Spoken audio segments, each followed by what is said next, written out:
بین الاقوامی مالیاتی fund (IMF) کی طرف سے اس بار پاکستان کی نقد زدہ معیشت ایک اور پابندی کا شکار ہونے والی ہے، کیونکہ وہ اپنی بجٹری خلا کو پورا کرنے کے لیے ملک کے لیے قلیل مدتی قرضے لینے میں رکاوٹوں کو مزید آگے بڑھانے کی طرف دیکھ رہی ہے۔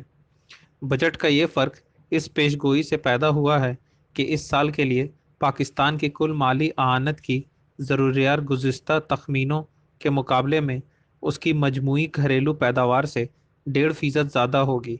IMF کے تخمینے کے مطابق بجٹ کی مالی اعانت اور بین الاقوامی ذمہ داریوں کے احترام کے لیے پاکستان کی مالی ضروریات کے بارے میں توقع کی جا رہی ہے کہ وہ تقریباً 14 کھرب روپے ہوگی۔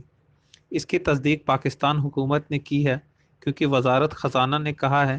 کہ دونوں فریقوں نے اپنی قلیل مدتی اور درمیانی مدتی ذمہ داریوں کو پورا کرنے کے لیے ملک کی مالی اعانت کے منصوبے پر نظر ثانی کے انتظامات کو حتمی شکل دے دی ہے۔